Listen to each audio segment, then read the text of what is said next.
Good morning, everyone. How are you guys doing today? It's a gorgeous day, by the way.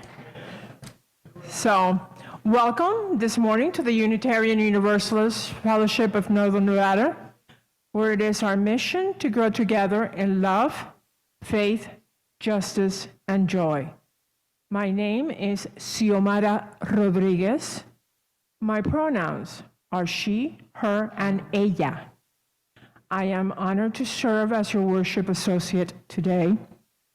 We are also meeting in the ancestral lands of the Bayou, Shoshone, and Washoe tribes and must be mindful of our profound debt to our indigenous brothers and sisters.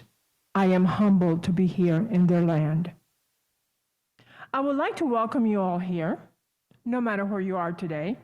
If inside the sanctuary or on Zoom. Hi, Zoom. We welcome you. We welcome you here regardless of identity, age, economic circumstances, immigration status, sexual orientation, or gender ID. We welcome you here, and we are glad that you are here. If this is the first time for your visit, or it's your 150th time, please remember to fill the online or the card in the back so you can receive our newsletter. It is important for all of us to receive the newsletter. There's a lot of good information there and great activities, so just fill it out and send it in. We also respect the folks that are still wearing masks, so let's do that. They are here, and just respect. Some of us will wear them, some of us don't. Let's respect everybody's personal choices, please. To our friends on Zoom, please remember, and this is something we keep telling you every time, you will be on mute. Doesn't mean that we don't want to hear from you. It means that you're on mute. Send your comments through chat, and please wait until the presenters are done before you make comments, okay? And following the service, for those on Zoom, you can have coffee hour, and for us here, outside. And then, so no matter where you are today, sit back, enjoy our service. We come here to hear our voice, our truth, and wade in our truth. So please, welcome. And now, let's take a couple of minutes to say hi to one another in whichever way is easier for you. A wave, a hug, a handshake, whatever. Thank you.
I don't think it's on, is it?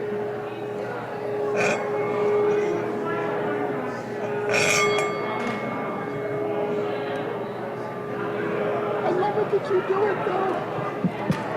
Did Did they hear me? I don't think they heard me. Bang it. Hi, everyone.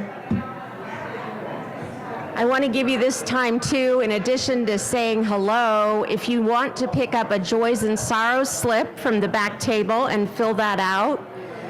We're doing things a little differently today, so if you want to fill one out and bring it forward now, that way we'll be able to read those aloud during the time for Joys and Sorrows. So we'll just give you an extra couple of minutes if you want to go get a slip for Joys and Sorrows, fill that out and bring it on up. So anyone who wants to do that, and in the meantime, now you can just say hello to the people right next to you. Thank you. Anybody else? We're going to make plenty of time for our Joys and Sorrows. It's very important to us. All right. Thank you very much.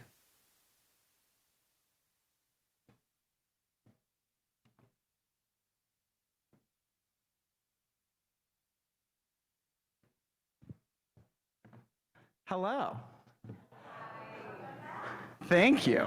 When Shelly said that we are changing things up, one of the things we're changing is announcements are now at the beginning. Woo!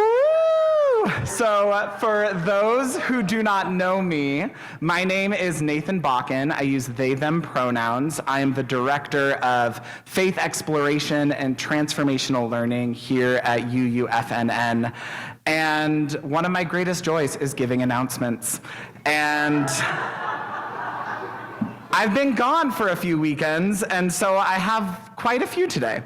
Our first announcement is that the library will be closed today, so if you are looking to use the library today, unfortunately, our library is closed. As well, we are getting ready for our programmatic year, which starts in September. And what that means is our amazing group of volunteers gets to be reinvigorated after our summer break. And so what that means is as you leave the service today, on that table across from the welcoming area, there are 2 clipboards. One clipboard is for religious education volunteers. So if you want to work with our young people, work with our kids, work with our youth in fun and engaging religious education activities, we're going to be doing a lot of fun stuff outside. I'm very excited about this year. If you feel called to work with our young people, you can talk to me or you can sign up at the sign-up sheet in the lobby. Also, I don't just oversee youth and young adult or youth and children programming. I oversee programming for all ages. And what that means is we are going to bring back our small groups programs. Last year, I had said I was going to bring it back. I got 60 people wanting to say, yes, I want to do it, but only 3 people wanting to facilitate. So I'm announcing it a little differently this year. So I am looking for facilitators. Before I promise a small group, I want to make sure I have folks who can support and guide those groups. So if you feel called to be a small group facilitator, you can talk to me. You can sign up on the table out in the lobby. And for our friends on Zoom, our small groups are going to be offered online as well. So if you feel called to be a Zoom facilitator, Mary Lee is going to put a sign up in the chat, and I encourage you to sign up, and I will be doing a Zoom facilitation training as well. So those are my big yay RE announcements. Finally, or not finally, I have 2 more. One, I want to encourage everyone in the sanctuary, if you are able, to turn and look at the back, and there is a table with a yellow tablecloth. That is what I am calling our new Focus Station. And FOCUS is an acronym for Fidgeting Objects of Care for UU Services. We are people across many identities and accessibility needs and ages, and that table is for all ages. It has pillows if you need to take a nap during service. It has, and I'm not kidding, naps are really important for people of all ages. If you need a pillow, we have pillows. If you need coloring sheets to keep you engaged, we have coloring sheets and activities for all ages. All people are allowed to color. And we also have little baggies of fidget toys, engagement tools that don't make a lot of noise. All that I ask is at the end of the service, you bring me my toys back so I can clean them in between our Sunday services. I'm going to give folks an opportunity. If you need to get a fidget, you can get up right now. There is no shame in needing support during a service. And finally, a very exciting announcement that I'm honored to make. Sarah and Lisa, you wave your hands, are getting married. And they're getting married. They are getting married in this room this October 22nd at 3 p.m. And it is a Halloween-themed wedding. So please, if you are able to attend their wedding, come in costume. They're sure more information will come unfold as we get closer to the date. But I just want to invite everyone to applaud in the way that you applaud, with cheers and claps and handshaking for Sarah and Lisa.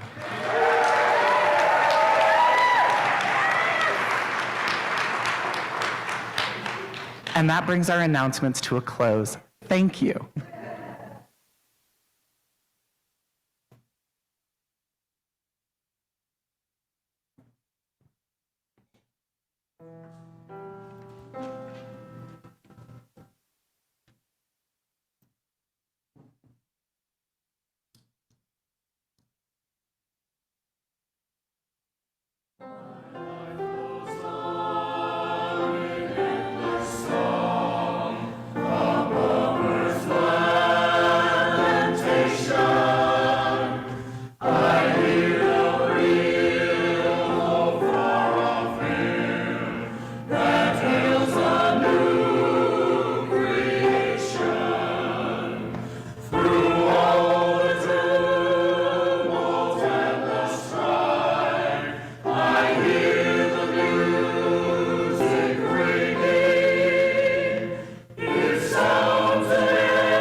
Good morning, everyone.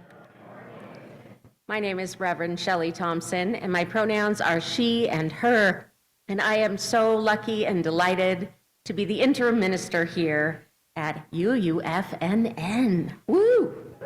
Yeah, I am so delighted to be here with all of you. Our chalice lighting this morning, I'm going to ask Giomara to come and be our lighter, is from one of my dear friends, Reverend Julian Jamaica. In this community, we hold hope close. We don't always know what comes next, but that cannot dissuade us. We don't always know just what to do, but that will not mean that we are lost in the wilderness. We rely on the certainty beneath, the foundation of our values and our ethics. We are the people who return to love like the North Star and to the truth that we are greater together than we are alone. Our hope does not live in some glimmer of an indistinct future. Rather, we know the way to the world of which we dream, and by covenant and by the movement forward of one right action and the next, we know that one day we will arrive at home. Let us worship together. Please rise in body or spirit and join in singing, "Enter, rejoice, and come in."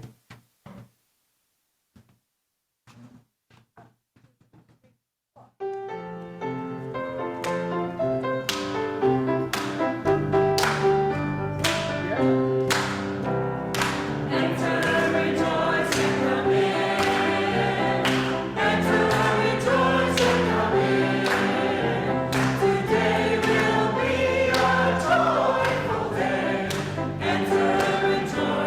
come in.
Now can you hear? Oh.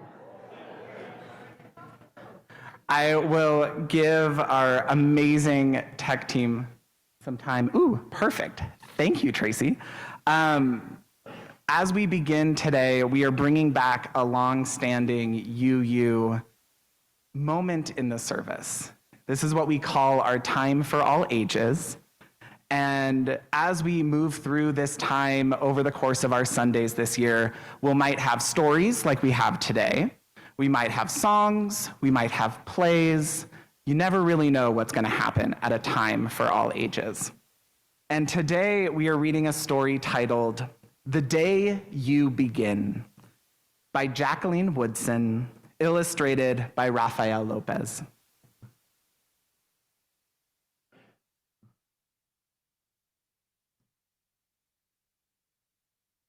This is the copyright, so just so folks know. There will be times when you walk into a room and no one there is quite like you. Maybe it will be your skin, your clothes, or the curl of your hair. There will be times when no one understands the words curl from your mouth, the beautiful language of the country you left behind. My name is Rigoberto. We just moved here from Venezuela. Because they don't understand, the classroom will fill with laughter until the teacher quiets everyone. Rigoberto from Venezuela, your teacher says so soft and beautifully that your name and homeland sound like flowers blooming the first bright notes of a song. There will be times when the words don't come, when your own voice, once huge, now smaller, when the teacher asks, "What did you do last summer? Tell the class your story." "We went to France," Shayla says. "These shells come from a beach in Maine." A boy named Jonathan holds out a jar filled with tiny shells so fragile. They look like they'll turn to dust in your own untraveled hands. "My whole family went to India, Spain, South Carolina, each souvenir a small triumph of a journey. Their travels going on and on." And as you stand in front of the room, you can only remember how the heat waved as it lifted off the curb, and your days spent at home caring for your little sister, who made you laugh out loud and hugged you hard at nap time. You can only remember the books you kept on reading long after she had fallen asleep. And in that room, where no one else is quite like you, you'll look down at your own empty hands and wonder, what good is this when other students were flying and sailing and going somewhere? There will be times when the lunch your mother packed for you is too strange or too unfamiliar for others to love as you do. Even your own friend Nadia will wrinkle her nose and say, "What's in there anyway?" And you'll wonder how she doesn't see the rice beneath the meat and kimchi. You'll wonder why she doesn't remember that rice is the most popular food in the world. And there will be times when the climbing bars are too high, the run is too fast and far, the game isn't one you can ever really play. "I don't want him on our team. You can watch. Maybe you can have a turn later." There will be times when the world feels like a place that you are standing all the way outside of. And all that stands beside you is your own brave self, steady as steel and ready, even though you don't know yet what you're ready for. There will be times when you walk into a room and no one there is quite like you until the day you begin to share your stories. My name is Angelina, and I spent my whole summer with my little sister. You tell the class, your voice stronger than it was a minute ago, reading books and telling stories, and even though we were right on our block, it was like we got to go everywhere. Your name is like my sister's, Rigoberto says. Her name is Angelina too. And all at once, in the room where no one else is quite like you, the world opens itself up a little wider and makes some space for you. This is the day you begin. To find the places inside your laughter and your lunches, your books, your travel, and your stories, where every new friend has something a little like you, and something else so fabulously not quite like you at all. That is the day that we're beginning today. As kids across Reno, across Carson City are going back to school, as we welcome new ministers, as we get into this spirit of having to introduce ourselves in maybe we're starting a new job, maybe we're joining a new community, maybe we're trying to get to know people here at UUFNN for the first time really well. And the reason I chose this story is because no matter what age you are, introductions are hard. They're scary. When you join a space and you have to think, oh, I'm not like these people. And you have to stop and you say, well, I don't know these people yet. I don't know this class. I don't know this teacher. I don't know this city. And this city, this classroom, this place doesn't know me. And so the reason I kind of was inspired for this story today is we're beginning a new chapter here at UUFNN, a chapter that's encouraging us to try new things, to be vulnerable, to get to know each other deeper and in new ways. And we get to commit to being ourselves in this place. We get to stand by our stories, and we get to advocate for them. So when I say, hello, my name is Nathan, I use they, them pronouns. I'm not asking you to think about your whole concept of gender. I'm telling you how to love me. I'm telling you how to respect me and be kind to me. I'm giving you a piece of myself. And for some in this room, they might hear that and say, thank God, there's another person like me here. And we each have a piece of that. We each have a piece of ourselves that when we meet someone else, they get to say, oh, I'm not alone. And we each have a piece of ourselves when we express it. They say, I never thought about the world that way. So as you begin your day today, I encourage you all to think about the stories you tell, to think about how you introduce yourself, and more importantly, how do you welcome the introductions of others? How do you hold the stories other people tell you?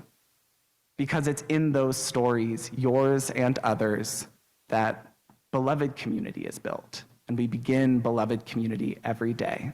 Thank you.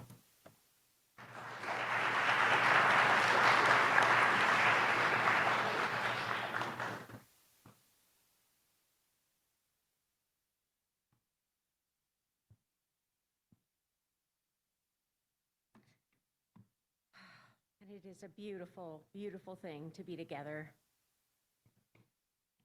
As we've mentioned, I am new here. It's a joy to get to know you. And as Nathan shared with us, when meeting new people, one of the best ways to connect and begin to feel a sense of belonging is to share your story. Well, you already know what I did this summer. I moved from Calgary, Canada to Reno to be with you. But that doesn't tell you too much about who I am. Who am I? Have you ever asked yourself that question? Probably at some point. The question, who am I, actually has a little story of its own. Quaker educator Douglas Steere said, the ancient question, who am I? Can you hear me better? How are we there? Is that good? Okay. Let me know if you can't hear me. Quaker educator Douglas Steere said, "The ancient question, 'Who am I?' inevitably leads to a deeper one. Whose am I?" Because there is not identity outside of relationship. You cannot be a person by yourself. That's quite a statement, isn't it? Well, at least we know we can't be a person by ourselves biologically.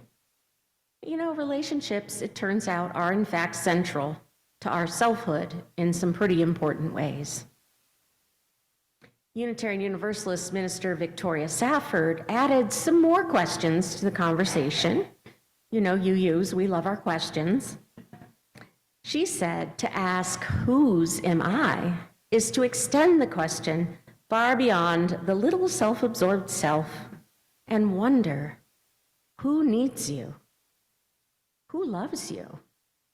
To whom are you accountable? To whom do you answer?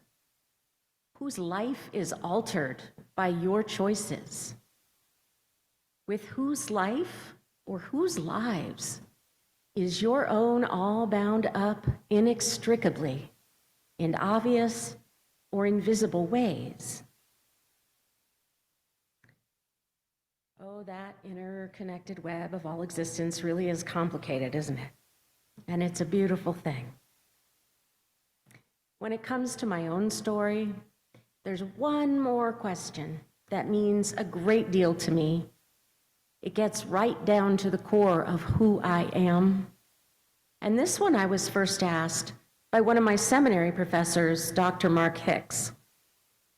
As new seminarians, he asked our class, "Who loved you here to this place and this time in your life? Who loved you here?" You may want to take that one home and think about it later. It's a good one. My call to ministry is rooted in my deep desire to co-create and grow beloved community, both because I know how powerful, life-saving, and sustaining it is, and because for a long time I struggled to find a community of people with whom I could truly belong. Those many years ago, when my professor asked us that question, "Who loved you here?"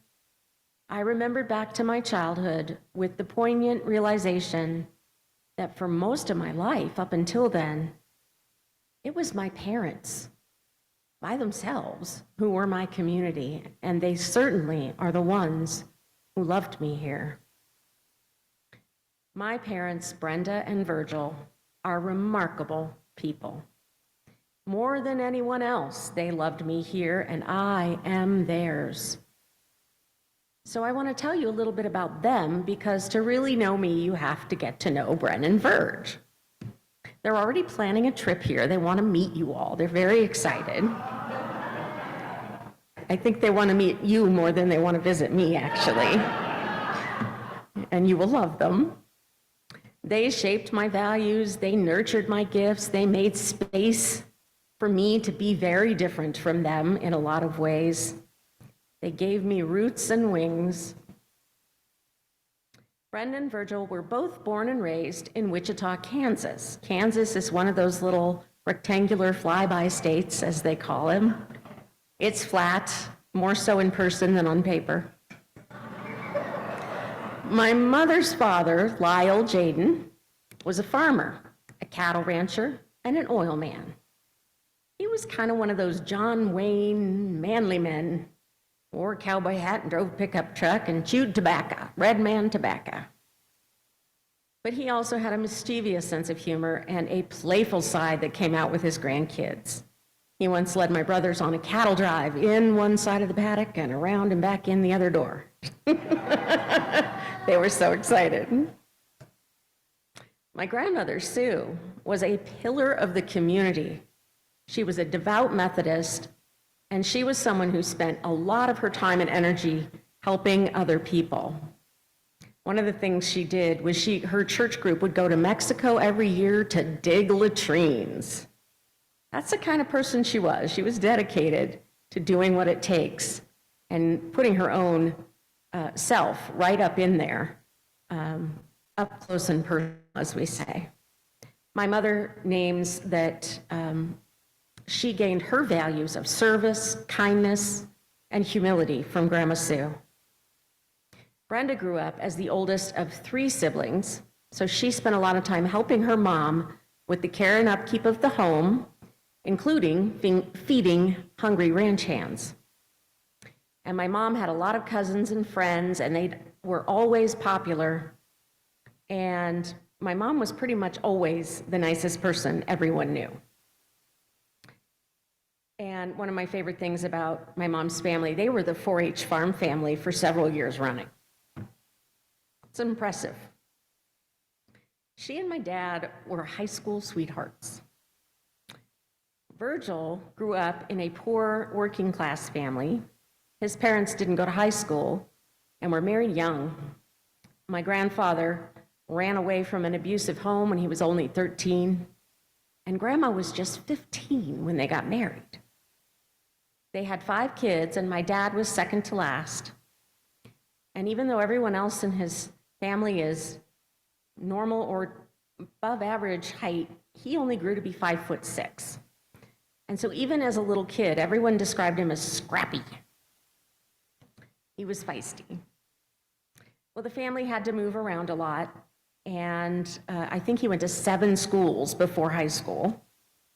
But he did have the good fortune to go to Valley Center High School, where he met my mom. He was popular.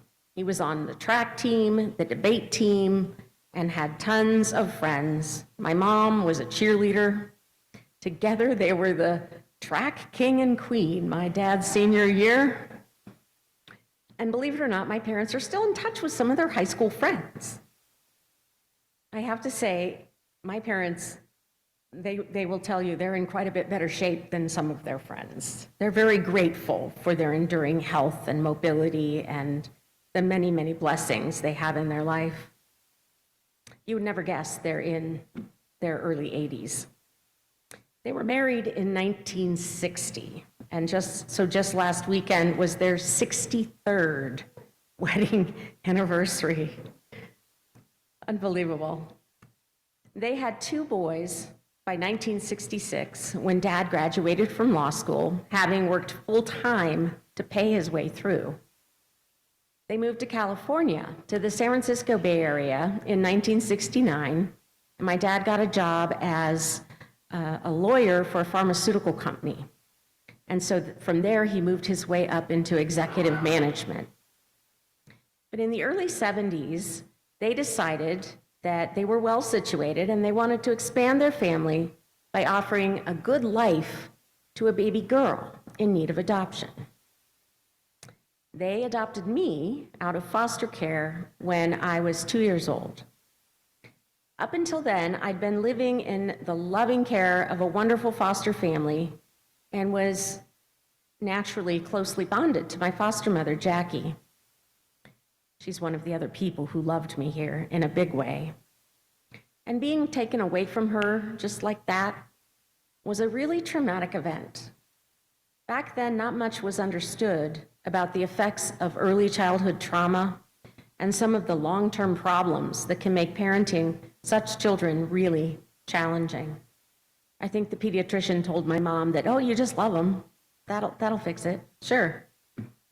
Well, at least they got the love part right. They did their very, very best. But there was a lot of conflict in the house, and I had sort of this push-pull relationship with my mom. So there was a lot of turmoil, a lot of drama, and I wasn't really a very happy kid. And so it was a strain on everybody. But it also meant that I didn't relate well to kids my own age. So I was pretty much on my own with my pets. Thank goodness for my pets. And I really had the sense that I just must be on the wrong planet. Where are my people? I don't think they're here anywhere. But we all got through it because my parents are so steadfast. They're so loyal. They're so loving and generous and kind and patient. And there were moments, though, I'm sure, when they were ready to call the state of California and tell them to come get me. take her back. But that didn't happen, thankfully.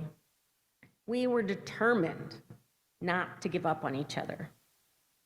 My parents hung in there, and they did their very best for me, including making sure I had an excellent education and a lot of really good therapy.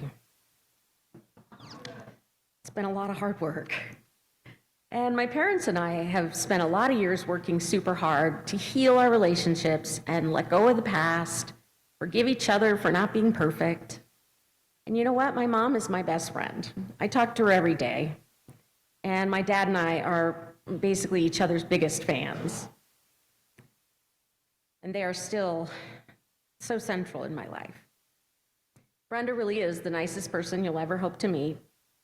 And I count my blessings every day that I won the mom lottery there. And my dad is a person of sterling character with a heart of gold. So I am a parent lotto jackpot winner. That's the truth. They're salt of the earth people with good values that they passed on to us kids. I have 2 older brothers. We have integrity, loyalty, honesty, kindness, and tremendous generosity. They have touched so many lives and are beloved by countless friends and family. No doubt about it, they get the credit for loving me here. And you know, they wouldn't be who they are today without their faith.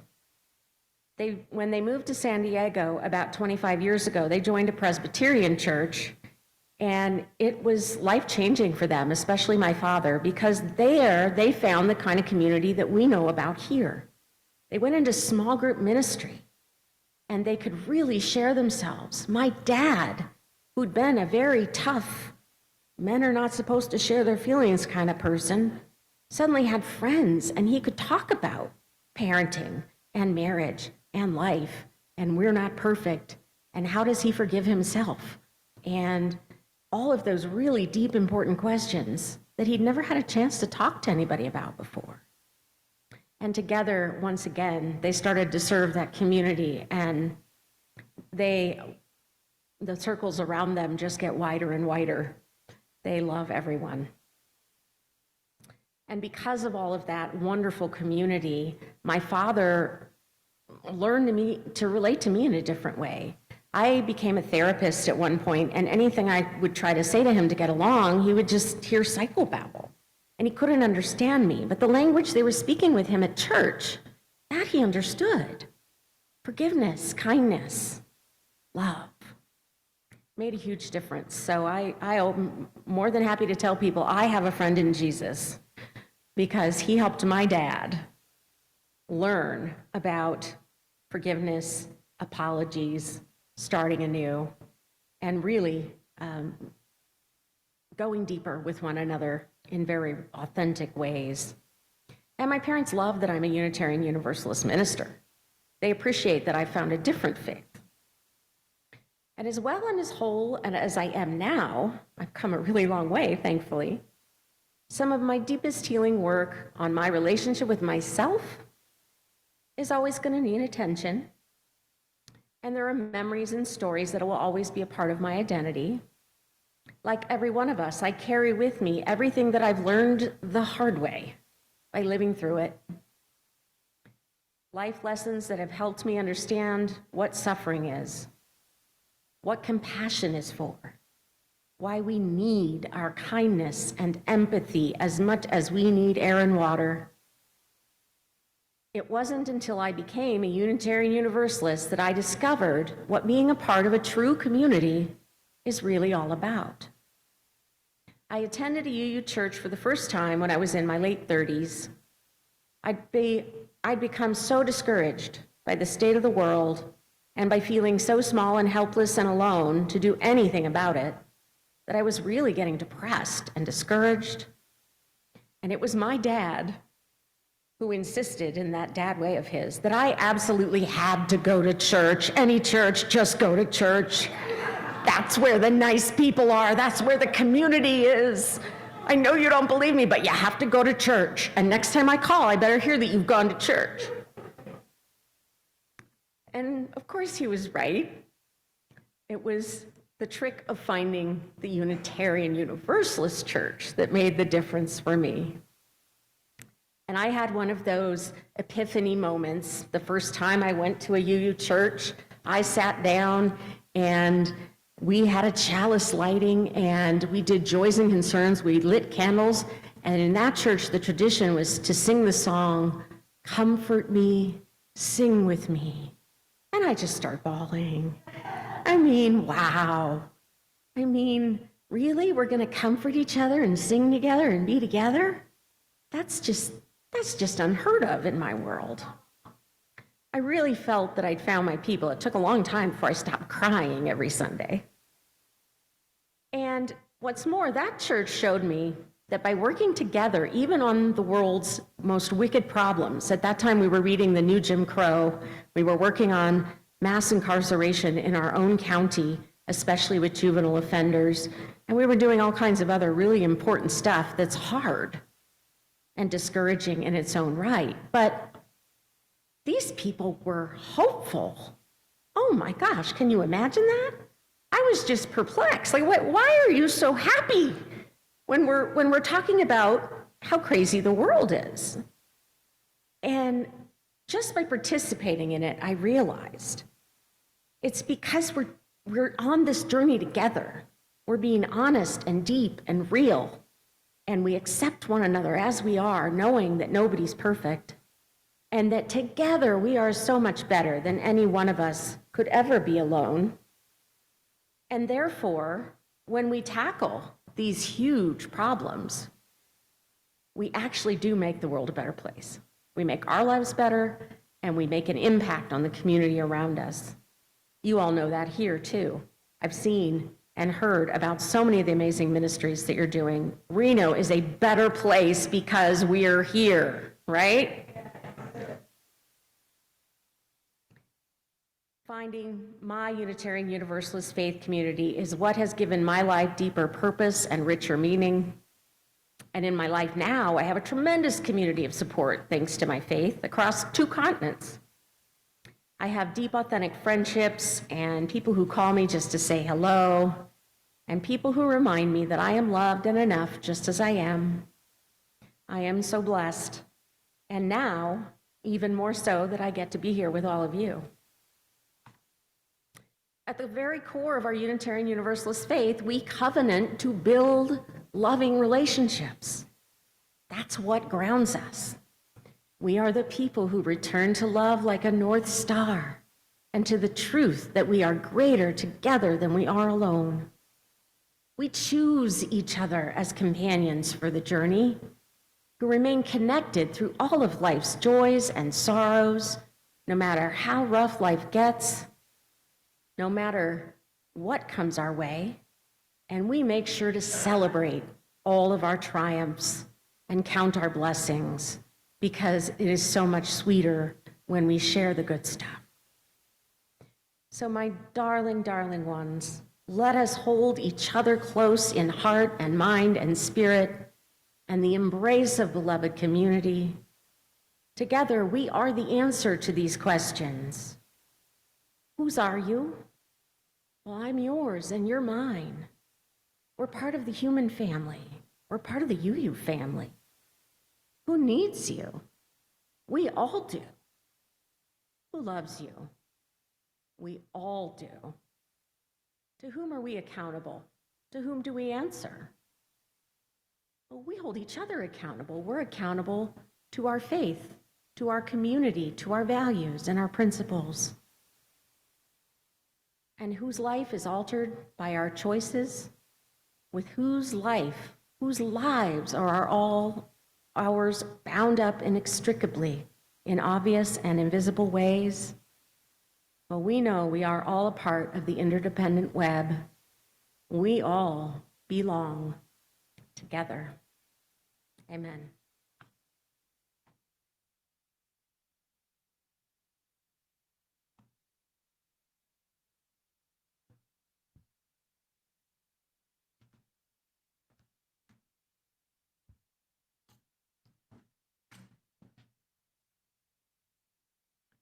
You'll notice that the choir is a little short today. lots of vacation, summer months. So we need your help. We're going to sing a Jason Shelton anthem, and it is a congregation sing-along. So if you can follow the words that will be appearing on the screen shortly. There they are. And we'll do it together. You may stand if you like. You may stay seated if you like.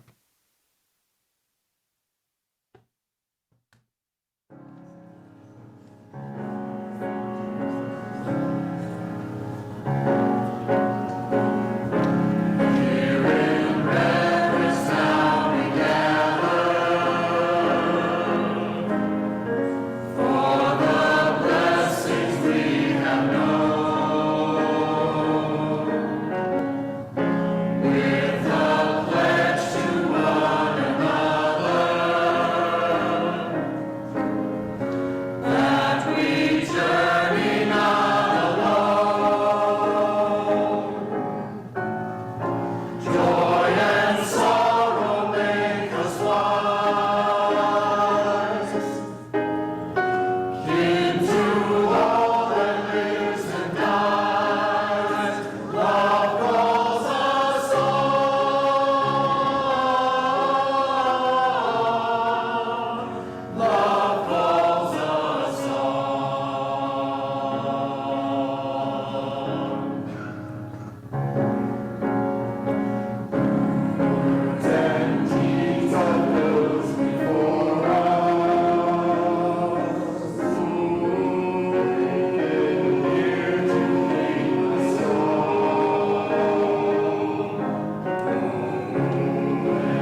cannot hear. There we go. Laura and Francisco are excited to announce that Isla starts kindergarten tomorrow, and they invite all of you to wish her best along her educational path. Congratulations, little one. Congratulations. Luis Bianchi, Mary Ortiz. Mary is not doing well. Please write her a card. The address is in the gathering room. Please let's do so. Sometimes it's really nice to receive a card when you're not feeling all that good. Nancy Hart, Rich Hart, remembering my dad who died in March 31st this year, just shy of his 94th birthday.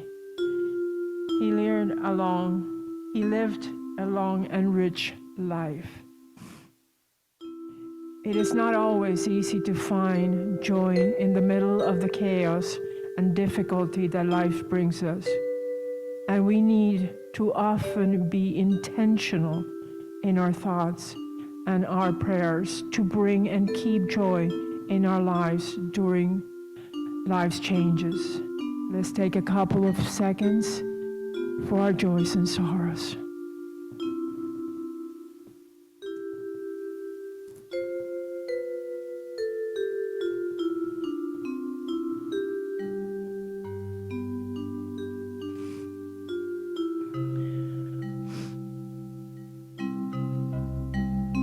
With our hand in our heart and the other one extended out, we tell everyone, we see you, we love you, we care for you. Universe, thank you for the gift of this day. Help us to discover signs of your work in our lives so we won't be bored, but will be awakened to wonder for your presence within us. Lead us on new adventures. Help us how to stay awoke and to wonder of life special when life feels hard and keeps us learning something new every day. Blessed be. Amen and Namaste.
And this is a time in our service where we take an offering that allows us to exercise that all-important generosity of spirit, an offering that will support its self-supporting church and its many ministries. The gift of this congregation will be most gratefully received. For those of us physically here in the sanctuary, we'll be passing the basket. For those of us that are on Zoom, we can do our offering virtually by texting 73256, putting UUFNN in the message box and hit send, then follow the instructions on how to get it done. We can also mail a check to the office at 780 Del Monte Lane, Reno, Nevada 89511. But the fastest and best way is to donate to sign automatic giving. Contact the office and Carol will send you an automatic draft authorization form or pull it from the web page. Here in UUFNN, each month we give folks the opportunity to share their generosity by sharing with a designated nonprofit. To share their plate in August is Northern Nevada Literacy Council. And I was a board member there some years back, and I taught citizenship there. Has been selected in August, share the plate. The Northern Nevada Literacy Council, NNLC, was founded in 1978. The mission is to help low-income, low-literary adult learning achieve their literacy and education goals while reinforcing beneficial family literacy behaviors in their home, leading to increased education, leadership, and workforce development. And with that in mind, please let the usher, let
could you help me with David? Bless our offerings to the work of this fellowship, which is helping more people grow in love, faith, justice, and joy. We dedicate ourselves, and these are offerings.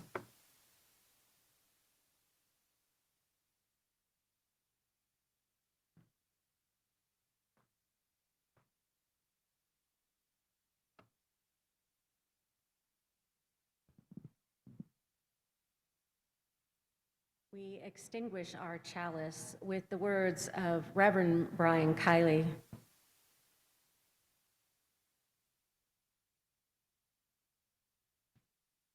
The chalice is now extinguished, but its light lives on in the minds and hearts and souls of each one of you. Carry that flame with you as you leave this place and share it with those you know, with those you love, and most especially with those you have yet to meet. Please rise in body or spirit for the benediction and closing hymn.